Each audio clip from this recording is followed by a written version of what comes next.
ఎన్నో కాండలు ఉన్నాయి. మొదటిది బాలకాండ నుంచి, తర్వాత అయోధ్యకాండ, అరణ్యకాండ, కిష్కింధాకాండ, సుందరాకాండ, యుద్ధకాండ.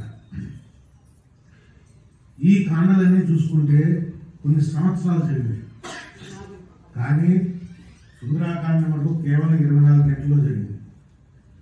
స్వామివారు, ఆంజనేయ స్వామి వారు తల్లి జానకి మాత జాడ తెలుసుకోవడానికి సముద్రాన్ని సంధించి లంక చేరుకొని అక్కడ జానకి మాత జాడ తెలుసుకొని ఆ విషయాన్ని తీసుకొచ్చి రాముల వారికి విన్నవించినటువంటి కథాగానమే రామాయణం. దీనిలో ఈ ఒక్క కాండలో తప్ప అన్ని కాండాలను శ్రీరామచంద్రుడు ఉంటాడు. కానీ సుందరాకాండలో రాముల వారు లేరు. ఒక ఆంజనేయ స్వామి వారే ఉన్నారు, తర్వాత అమ్మవారు ఉన్నారు. దీనిలో హీరో ఆయనే. రామాయణం మొత్తం రాముడు హీరో అయితే సుందరాకాండలో హీరో మటుకు ఆంజనేయ స్వామి. అలాగే సందర్భం కాబట్టి 2 రకాల సూత్రాలు ఉన్నాయి శాస్త్రాల్లో చెప్పినటువంటివి. ఒకటి ఏంటంటే మార్జాల సూత్రము, ఇంకోటి వచ్చి కపి సూత్రం. మార్జాల సూత్రం అంటే పిల్లి. మనం ఎప్పుడు గమనించినా పిల్లి పిల్లల్ని పెట్టిన తర్వాత తల్లి ఆ పిల్లలను నోటితో కలుసుకొని 7 గడపలు దాటిస్తుంది. 7వ గడప దాటిన తర్వాత పిల్లలను వదిలేస్తుంది, ఇంకా పట్టించుకో.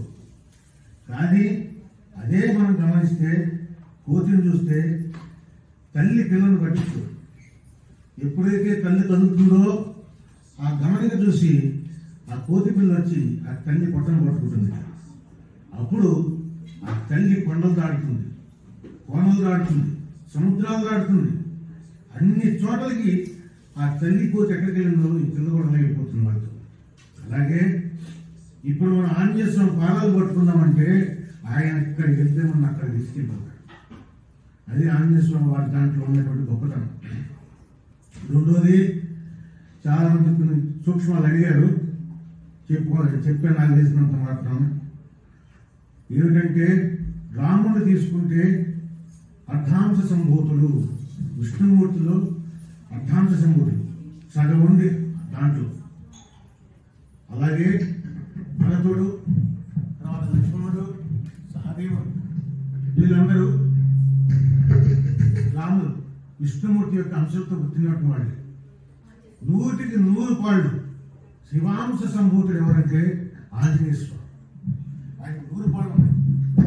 అందుకని ఆయనకి అన్ని చెప్తూ ఉన్నాయి. కార్యక్రమం వల్ల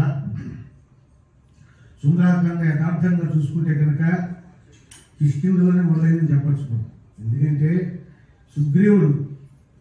సుగ్రీవుని రాజుగా చేసినటువంటి శ్రీరామచంద్రుడికి సుగ్రీవుడు ఒక వాగ్దానం చేశాడు. తన సైన్యాన్ని మొత్తం 4 దిక్కులకు పంపించి, వానరులందరూ పంపించి తల్లి జానకి మాత జాడను తెలుసుకుంటున్నానని చెప్పి ఒక వాగ్దానం చేశాడు. దాని ప్రకారంగా సుందరాకాండ మొదలవుతుంది.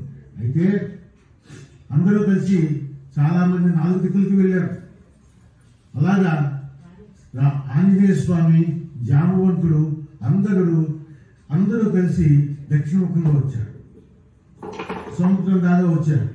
అన్ని వెతుకుతూ వచ్చారు. అన్ని కొండలు అన్ని చోట్ల గుహలు అన్ని వెతుక్కుంటూ వచ్చారు. వచ్చి సముద్రం దగ్గర ఉన్నారు. ఇప్పుడు సముద్రం దాటాలి. ఈ సముద్రం దాటాలంటే ఎవరి వల్ల అవుతుంది? అందరిలోకి అనుభవజ్ఞుడు పెద్దవాడైనటువంటి జామవంతుడిని అడిగారు ముందు. తాత, నీవు అనుభవం అవుతుంది కదా, 3 సార్లు భూమిని మొత్తం ప్రదక్షిణం చేసి వచ్చిన వాడు కదా, నువ్వు వెళ్ళిరా అని చెప్పాను. అంటే జామవంతుడు నేను వయసు అయిపోయిన వాడిని, ఇక్కడి నుంచి అక్కడ వెళ్ళగలను కానీ వాళ్ళ తిరిగి రాలేదని చెప్పాడు. అప్పుడు రామకార్యం ఆగిపోతుంది అక్కడ. అందుకని అంగదుని అడుగుతాడు. మళ్ళా అంగదుని అడిగితే నేను వెళ్ళగలను, సగం దూరమే రాగలను, పూర్తిగా రాలేను అని చెప్పాడు. అప్పుడు అందరూ కలిసి ఓ పక్కన కూర్చున్నటువంటి ఆంజనేయ స్వామి వారి దగ్గరికి వచ్చి ప్రార్థన చేశారు. ఆయనకు ఒక శాపం ఉంది. ఏంటంటే ఆయన శక్తి ఆయనకు తెలియదు. ఆయన శక్తి ఆయనకు తెలియాలంటే ఎవరన్నా పొగడలేదు.